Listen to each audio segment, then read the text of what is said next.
Good morning, everyone. On behalf of Mayor Ras Baraka, we'd like to thank you for coming this morning. I know it was tough 8:30 after a long weekend, but we're all here. Last week, just to put you in front of some things, last week we've met a couple of times, and the mayor had a meeting, in fact, right after the November 15th storm, and we met on last Monday. And he felt that we should all be in one room here to talk about what happened. It's some history that happened where they closed every highway down leading out of the city and into the city. And I think you are our partners and our major stakeholders, and we need to communicate. We need to prepare for the next time something like this happens. So I'm going to bring the mayor up, and the mayor will address some of the things that we think that we can do better next time. And then we'll open up for some discussions, and we'll move on from there. I'd like to bring the mayor up.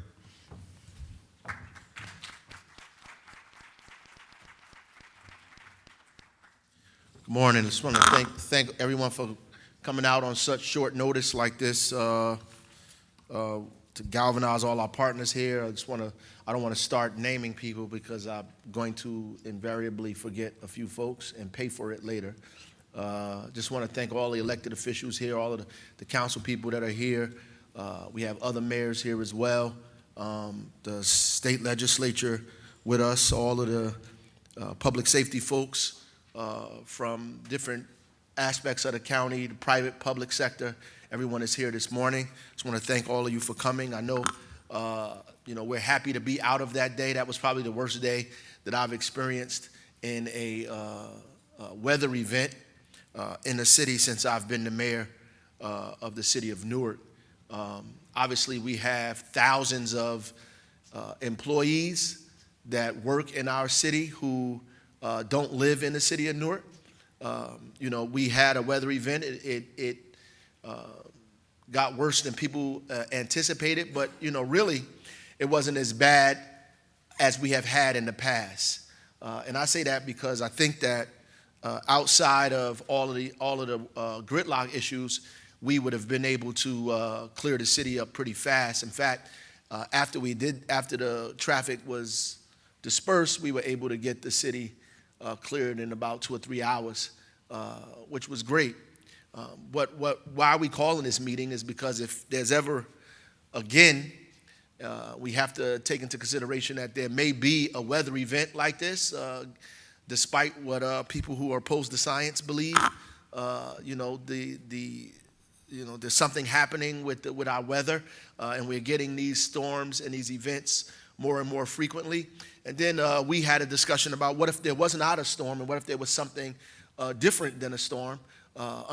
Maybe, God forbid, some kind of man-made event, some kind of disaster, some kind of terrorist activity or anything that 280 had to be shut down. If 280 is not, because 280 is our evacuation route, by the way. So if 280 is completely shut down, if 78 is shut down, closed, if the state says that 280, we can't get on 280, we are all stuck here, right? Some of us are stuck here anyway because we live here, but we're stuck in the sense that the traffic is stuck. And what was happening was people were beginning to trying to find other exits out of the city, gridlocking the entire central and downtown district, and down into the East Ward was completely at a standstill. No motion for at least 4 or 5 hours. It took me an hour to get from City Hall to Metropolitan Baptist Church, which is about Springfield Avenue, which usually takes me about 5 minutes. It took me over an hour to get there to a wake that I had to go to for one of my directors who unfortunately had passed. Her family couldn't get from Vailsburg to the church. The wake started at 6. They may have gotten there after 8, from Vailsburg, which is probably a 10-minute to 15-minute ride from Vailsburg down to Metropolitan Baptist Church. The entire city was at a complete standstill. Our plows, our trucks had to be diverted to go help the state clear out some of the roads on the highways leading into the highways. because, you know, the DPW director at the time correctly thought that it was important for us to move the traffic, because if we couldn't move traffic, we couldn't plow the streets anyway. So we needed to help move the traffic, and that's what we began to do, help move traffic onto the you know, when I say 280 and 78, you have to understand Chancellor Avenue, Lyons Avenue, Elizabeth Avenue, Springfield Avenue, South Orange Avenue, Bergen Street, Irvin Turner Boulevard, Martin Luther King Boulevard, Broad Street, Market Street, McCarter Highway, 1 and 9, all of these, Central Avenue, all of these corridors were blocked, and then all of the small streets or the arteries leading into those corridors were also blocked, you know, creating a serious hazard. There were people coming down the opposite ramp of 78 onto Irvin Turner Boulevard off of 78. The entrance ramp, they were coming off the entrance ramp into the city the opposite direction. So I don't know who prayed for us, but I thank you for your prayers, because that could have turned immediately disastrous in a matter of minutes. So what we want to talk about today and try to get to is what are some things that we can do, because I'm, you know, honestly worried that something like this may happen. And the problem is this is completely and totally out of our control. Obviously, we got beat up pretty badly because we couldn't move cars, but you know, this is totally out of our control. If the state decides to close down 280, we need to figure out what we're going to do in the city.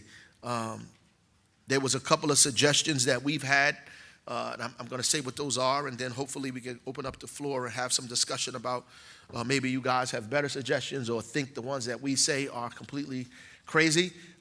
And you know, want to correct those and figure out what it is that we should do.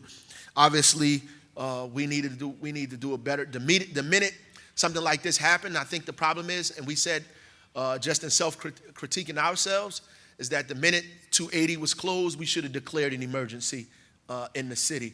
Period. We didn't declare an emergency. We treated it like a regular traffic jam, as opposed to an emergency situation, anticipating that the traffic would soon go back to normal in maybe an hour or so. Didn't have any real anticipation that the state would have the roads closed at that long period of time.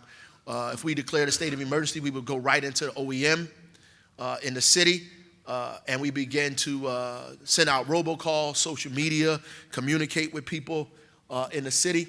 We also want to create a hotline for all of us to be able to call in. We have meetings and intervals when we at OEM. We want everybody from the private and public sector to be able to call in and be a part of those meetings.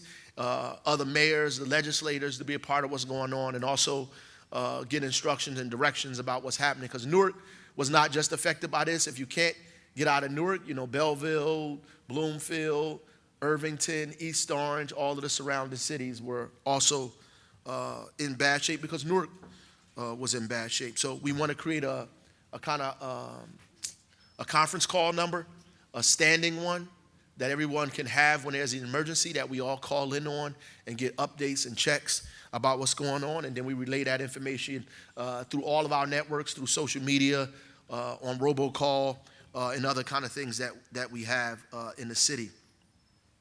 We also want to encourage, obviously, you know, a lot of our residents and a lot of the folks that were stuck on the highway had nowhere to go. Unfortunately, Newark closes down too early, and we're still working on that, y'all. We're still trying to keep the businesses open later, but the city closes down way too early, and because the city closed down, the motorists were actually stuck to their own devices. They had nowhere to go. They couldn't even go to the bathroom in particular places. There were no sheltered places for people to go into. And so folks were literally stranded in their car. They pulled over, and some people walked home into neighboring cities or walked home into Newark. Buses were stuck. We had some seniors that were also stuck on senior buses coming from events that the city had, and there were nowhere for them to go. We want to be able to, when there's an emergency situation like this, dedicate some of our buildings, city buildings, but also some private sector buildings to open up for residents to come in, to congregate, to use the bathroom, to make them feel comfortable during these situations. We call in, we should be able to activate those and know what those buildings are in advance, which buildings are going to be open, whether they're municipal buildings or corporate headquarter buildings or private stores that we allowing people to, or schools that are allowing people to get into at that time, that we could tell people, if you're stuck on Central Avenue, maybe you can go into the atrium or this building at NJIT or this building at the hospital or this building at a school or whatever it is that we have available. People can go in and just basically use the bathroom. They had children that needed to use the bathroom, children that needed to be fed. All of those things we did not take into consideration, and we want to be able to open those places up so people have opportunity to rest, to use the bathroom, to eat, and try to work on some of our stores staying open as well late. We want to do that regularly anyway, but also in an emergency. We also want to, like 2 or 3 additional things. We want to organize a emergency preparedness task force made up of individuals in this room who, when there's an incident like this, begin, because the city has our emergency preparedness protocols. We want to put in something that is designed, that's countywide, that takes all of us into consideration, all of the mayors, the legislators, the private sector, everybody together to be a part of an emergency preparedness task force. Secondly, we want to be able to begin to encourage our employees, our folks that work with us, to begin to use other means of transportation, carpool, if necessary, use public transportation. We want to encourage them to do that anyway. We got to begin because Newark is developing, it's changing, and this is scaring me because we have 5,000 units in the pipeline right now to be built downtown Newark. So you're talking about 5,000 more people in the downtown area. I would say in about 2020, we have scheduled double that amount of residents to be in units to be moved in this area. We're talking maybe 10, 15,000 additional people besides the folks who actually work down here every single day. We already have traffic problems. We have to begin to encourage people anyway to begin to use other forms of transportation to get more cars off the road, and the carpool back and forth to work, and definitely if there's an emergency situation, to begin the carpool home. That we begin to encourage people to get in cars and begin to, even if we can provide some form of shuttle or bus service in those emergencies, to get less cars or more cars off the road at that time is important for us. Lastly, we also want to talk to our employees about emergency situations and what to have in their car with them when they travel. If there's an emergency situation, we want to talk to them beforehand, so they have water, they have food, they have other kind of things in their car, first aid kits, all of those other items in their car. We need to talk to them about that without scaring the heck out of them. We want to make them be prepared for incidents like this. I don't have time, but I could go into a bunch of stories of things that could have turned tremendously bad at a very, very, very short period of time, given what happened. We just, again, thankful and prayerful that nothing really, really, really crazy happened. Besides a lot of people were inconvenienced, a lot of people were angry. A couple of small incidents here and there could have easily turned worse. And I know the state, to make a decision to close 280 is a big decision. That's a big decision. It's a decision that none of us would want to make, particularly at 4:30, 5 o'clock in the evening. We don't want to make that decision. The person who makes that decision has a big burden on their shoulders. Our job is to be prepared when that decision is made. Right. That's all that I have. I would like to open the floor for comment, discussion, rebuttal of anything that I said you think was crazy. And please introduce yourself before you make a comment. We'd like to know who you are and where you represent. Thank you. Huh? Oh, yes, I forgot about the last part of it was also when there's an emergency, if we start letting people go, we want to stagger hours of dismissal. So we all know the times. We get on that phone call, we all know the times that we're leaving, so everybody's not rushing out, which is what happened that day. We were literally in a meeting in City Hall, looked out the window and said, let's let everybody go. That was at 4 o'clock. So about that time, we started letting everybody go, and the city has about 3,000 employees itself. So, yes. Good morning. My name is Valerie Wilson, and I'm the SPA for New York Public Schools. Is there potentially a plan where we could change? Thank you. Good morning. My name is Valerie Wilson, and I'm the School Business Administrator for New York Public Schools. Mayor, is there an opportunity to possibly change the direction of traffic? I know it's difficult to do, but could we make some arteries coming in, some going out in case of an emergency, potentially?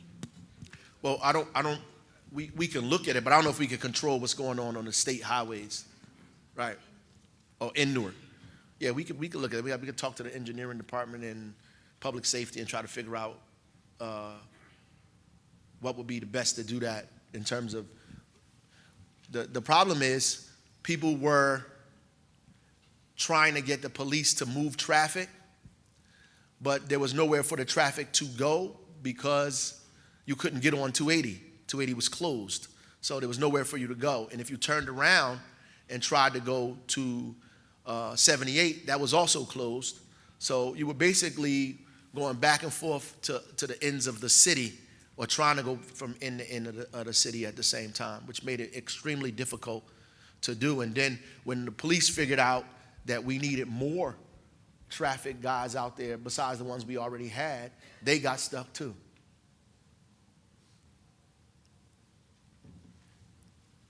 Anybody else? Kareem? Kareem Nadeem, City of North Water Shore. How do we ensure, like, the cars to downtown? There's a lot of parking downtown, so I was stuck in that traffic too. All the people that work downtown, they're leaving the parking lots, leaving the buildings. How do we ensure that they may be able to stay there and be, housed in the building until the traffic is over or the emergency is over? Well, I think that's the purpose of us a lot of traffic. calling calling an emergency here, and we all have the call-in line that we begin to inform our employees. Either we stagger the times, we shelter in, we stagger the times that we leave. We have to grab the private sector folks the folks that own these parking lots, and all these guys, we have to grab them in and pull them in to be a part of what we're discussing, because it has to be all hands on deck. When we do this, I want to recognize the county executive here, Joe D, is with us this morning as well. Everybody has to be a part of that. It won't work unless they agree to do it. Mayor, one thing I just add is that we have an app, Newark Police app. If you can have your employees download it. We give alerts, hourly alerts also. I think what the mayor is saying is accurate, is that we could have had all the streets in the world closed down. We could have had, we could have had certain areas designated. We got, the best analogy is our heart stopped pumping and all our arteries got clogged. And I think that we need to prepare what to do when these people are stranded. That's what the mayor's saying, in these areas that they couldn't move. We had a gas truck prepared, ready to go out, start gassing cars up if they ran out of fuel. We have quads in fire and police that now we'll put out there so they can get to the people. Medication's important, and their travel kit that the mayor is talking about. Water, a car phone charger, that's important. So there's some of the things that, I was talking to the Belleville chief here. In our 30 years in law enforcement, we never remember 280, 78 closed down, 21, none of this. So, the committee that the mayor is talking about, it would be Department of Public Safety and some of the major corporations and our county partners and our state partners. But it could happen again. Like the mayor said, it could be a natural disaster. It could be terrorism. So I think we should be prepared. But I think the biggest thing was communication. And I think we all in this room could, and I will take responsibility, we can communicate better, and we should give alerts right out what we're doing and be very transparent, because then you can tell your people.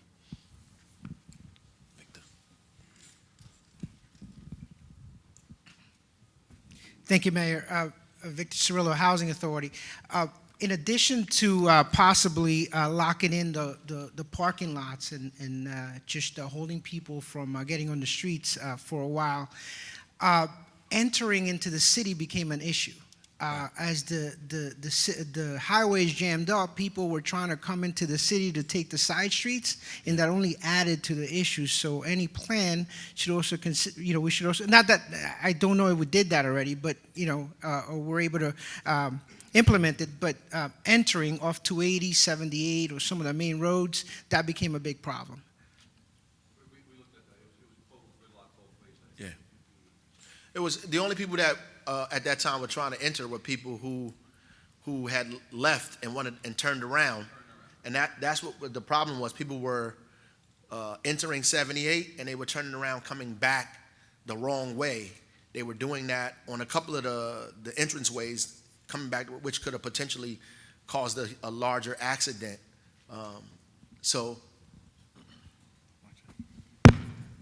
Mayor, first of all, I'm sorry I'm late. As far as on the county side, there's one person who was responsible for that disaster, and that was Sheriff Fontour. I just want to, because I wanted to make sure I came, so he didn't put all the blame on me. But we're a team. Essex County, we have 22 great towns. You don't mind that, Sheriff, do you? But we've already used to it. All I can tell you is, Mayor, you're talking about 280, and I was on 280 for 10 hours. Dead stopped, and there was nothing I could do. The only thing I had was my phone was available, making calls, but it was way too late. This was the perfect storm. The only thing we do is continue to work together and try to be a little bit more aggressive and anticipate a little bit better. But we already had meetings on our side with the sheriff, with our public works staff and our parks, and we're going to work cooperatively with you, and with all our towns to make sure. But once the roads when you had school getting out at the same time, employees getting out, it was just a bottleneck that, we were anticipating 1 inch, and what happened is we got 6 or 7 inches, all right? We were waiting for it to turn to rain, it didn't. So we have to work not only with us, the city, the county, but also with the state. And I already talked to DOT there, trying to work together to make sure, because if that gets bottlenecked, it's going to cause more problems for us on our county roads and our city roads. So what we're going to do is we have some things in motion now to be a little bit more prepared and get out there a little bit more earlier to get our roads open and make them safer for the people. But we're here and we're your partners. Yeah, so I want to reiterate, because I think there's some people who have some stuff to say. Go ahead, I'll let you know. Mayor, John Hook, New Jersey Performing Arts Center. First of all, thank you for the meeting. This is very important. 2 quick points. One is about declaring the state of emergency. I'm not sure if everybody's aware, but when a state of emergency is declared, it triggers an automatic cancellation of all our events. And without that happening, we did not cancel our events. Right. So people were trying to get into the city to attend multiple events at New Jersey Performing Arts Center that evening. And the second half of that is messaging. The private sector needs information from the public sector on what to say. Right. On our social media platforms, on our email blast, we were simply saying our events were postponed 1/2 hour and to take extra time getting into Newark, and that clearly was not the correct message we should have been sending. Which is absolutely, and which is why we want to create the kind of call-in number, the standing emergency number that we call all private, public sector, so we can get all the same information, everybody to get the same updates, the updates that we get in the city. We want everybody to have those same updates so you could have the same messaging, but also so we could, it's key points here. So I don't think the issue was the shoveling of snow, because usually we have gotten 1,000 times better at that. The county does that pretty well as well. The issue was the fact that the highways were closed. When those highways closed, we were stuck, right? So we waited, anticipating that the highways would be unclosed very shortly. That never happened. So we were stuck. So what we're trying to do here today, just to remind folks, what we're trying to do is prepare for a situation that we cannot anticipate.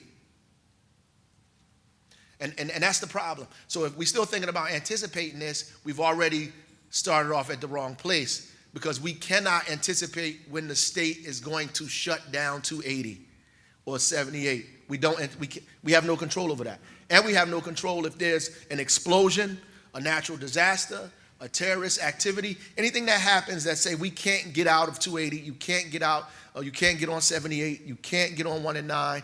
You have maybe 15, 20,000 employees in the city who don't live here, trying to leave, who are stuck, mixed with the residents who are also trying to go to places, and all the events and everything that we have. Newark is different than a lot of these other towns, because we have the kind of, the Performing Arts Center and all those other things, events and stuff that are going on like that, where you're talking about thousands of people, the Prudential Arena, all of those people could potentially be stuck.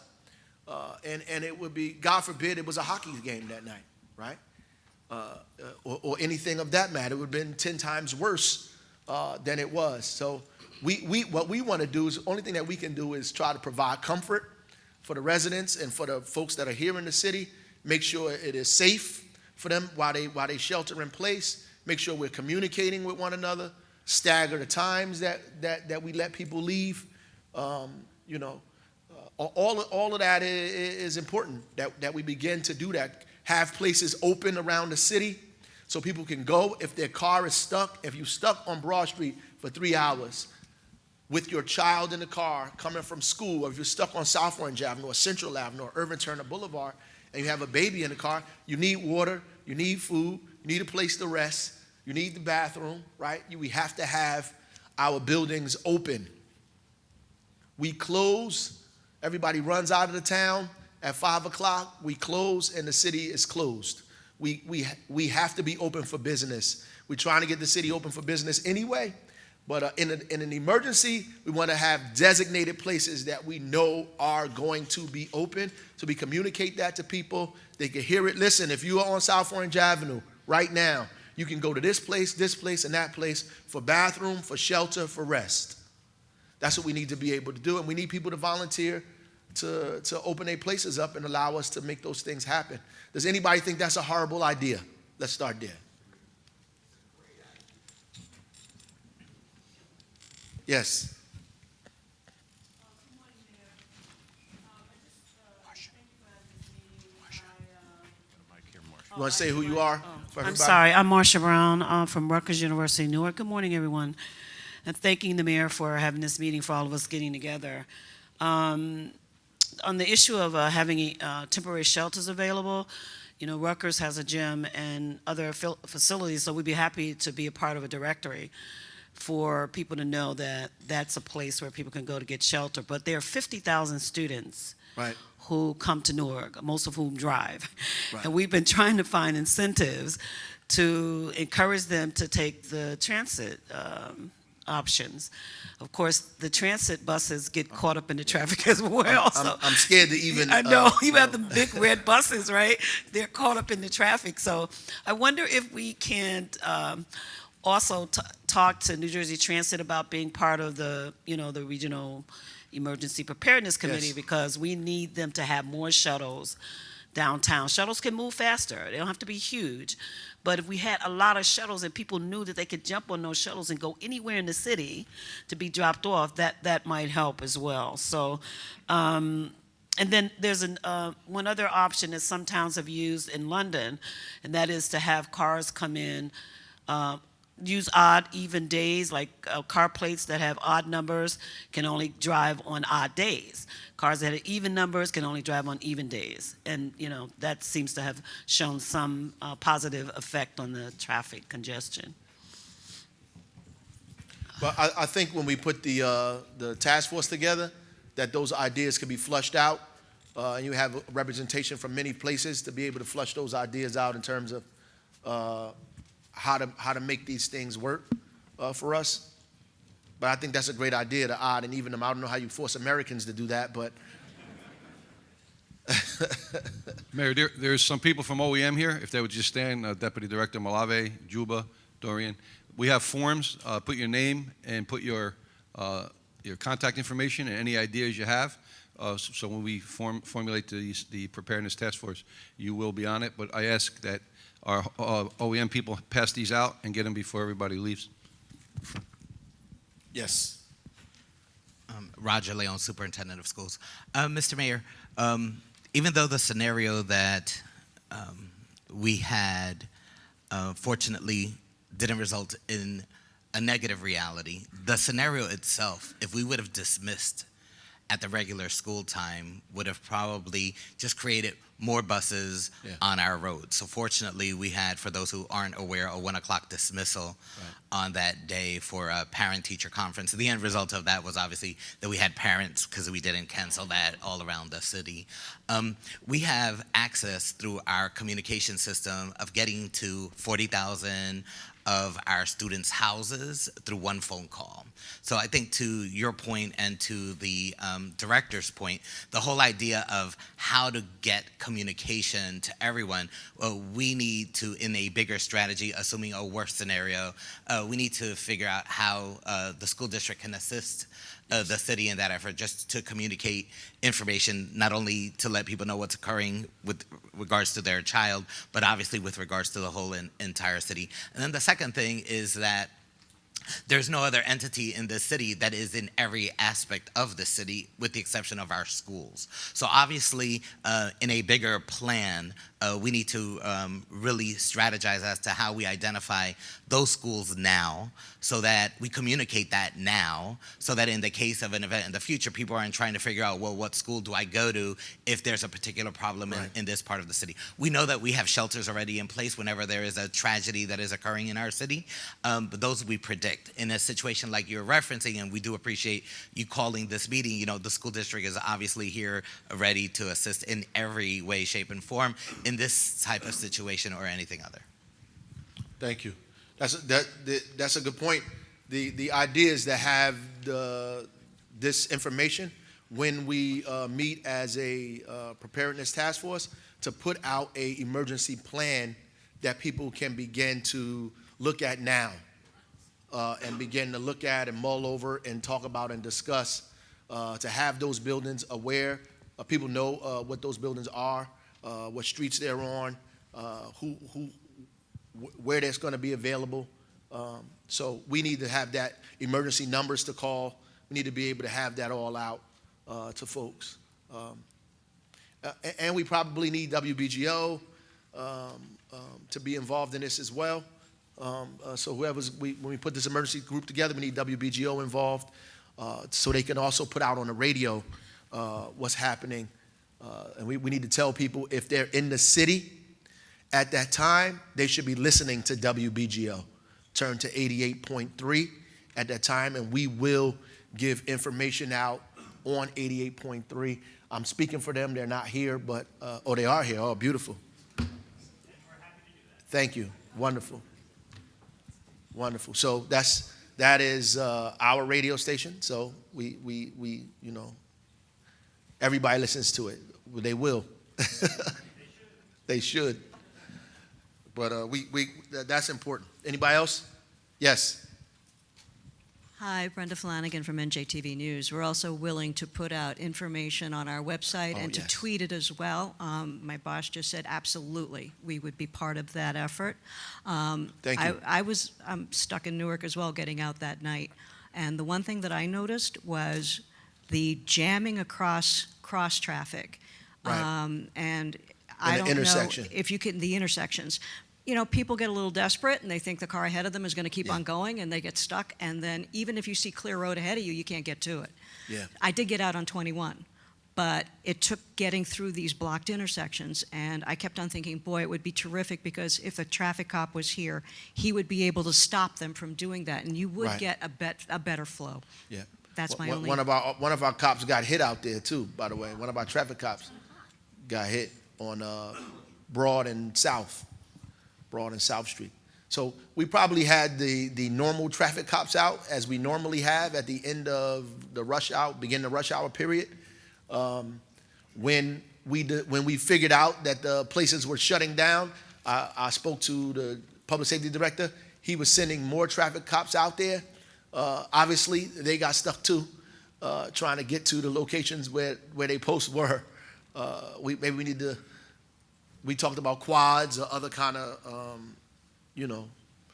vehicles that they could use to get to and fro the places that they need to go in situations like this, because that also becomes a problem. You can't even get emergency vehicles through, God forbid, ambulance, fire, and all of those other things also get caught up in this situation. Good morning, Mayor. Good morning, everyone. Bryson Palmer from Newark Beth Israel. I'm the AVP of Operations. We had the same scenario from a patient care perspective. We had a New Jersey Transit bus that jackknifed. We had passengers on the bus, and we obviously offered them care and coffee and tea. But we certainly are able to and have the capacity to accommodate folks in the South Ward. We had about 1,500 people leaving the campus around that time, so I'm sure that added to the complexity. In terms of emergency management, we do have systems in place from a command center perspective. We're able to communicate and interact with the other Barnabas hospital systems, as well as other hospitals, to communicate about surge of patient volumes, mass casualty events. So we are available, and we have the infrastructure in place to support that. So please keep us in the loop. We definitely want you involved, and I think I think every institution in the city has an emergency preparedness plan. I think every private sector, whether you're talking about the corporations to the institutions to the city, what we need is an emergency plan that involves us all. And that is the piece that we're missing, that we all have to be a part of a collective effort to prepare for something like this.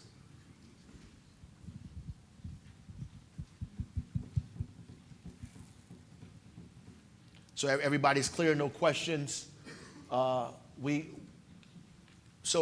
terms of the Emergency Preparedness Task Force, I guess our OEM guys are going to start grabbing people or pulling people together, whoever is on that list, and who's not on the list that we need on the list, we're going to grab in terms of finding representation for, so we can have as many of our partners represented on it as possible, to have immediate kind of meetings to discuss, what our plan of action is, what our emergency situation is going to be like. And I know Americans love convenience, and convenience is probably the worst thing that you could take away from people outside of their life in this place. We have to be prepared to make sure that people are safe. That's our job. We have to prepare to make sure that they're safe. We're going to take a few hits because people are inconvenienced, but we have to make sure that they're safe. And the situation that was described about the gridlock in the intersection was an unsafe situation, right? That's why one of our officers got hit by a car out there. We have to figure out how to get this done. And I think the problem is when we talk to people, immediately they say, we're going to anticipate this better, we're going to do better. The problem is you can't anticipate somebody setting off a bomb on 280 or a weather event that's going to force the state to shut these roads down. If the roads get shut down, we have to then go into action. And I think, again, in closing, the error that we made, the first error we made as the city, is that we didn't take it as an emergency, right? We didn't say it was an emergency, state of emergency. We didn't open up the OEM fully and all the things that we usually do.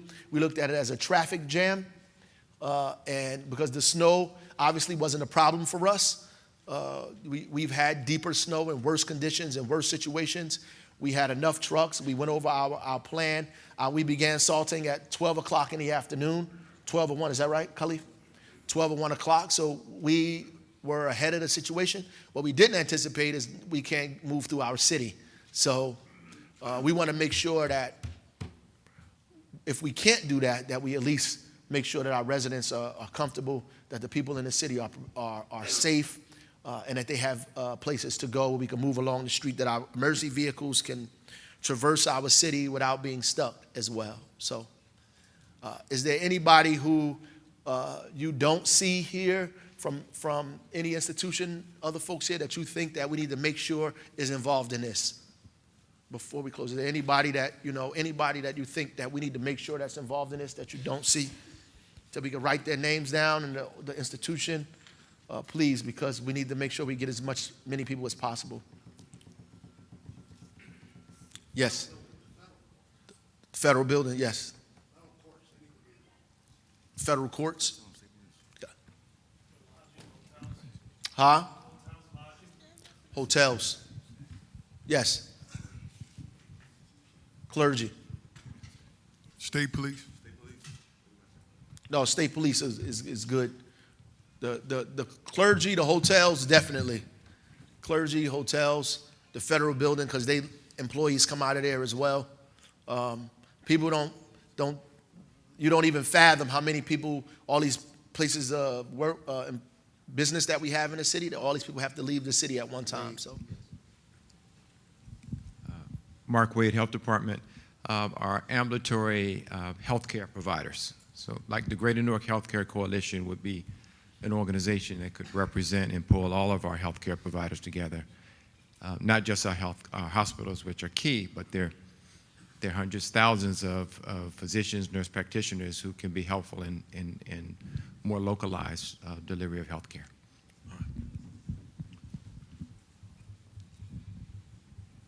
Good morning. My name is Khalif Thomas, Director of the Department of Public Works. One thing I think need to be involved is I got a clear communication with Newark Public Schools, clear communication with the county, any other surrounding cities that have the directors here. Can we please talk and let's discuss some strategy before we leave this meeting? Because I know there's only 3 of us here now. I don't know if anybody else represents any other town in the audience.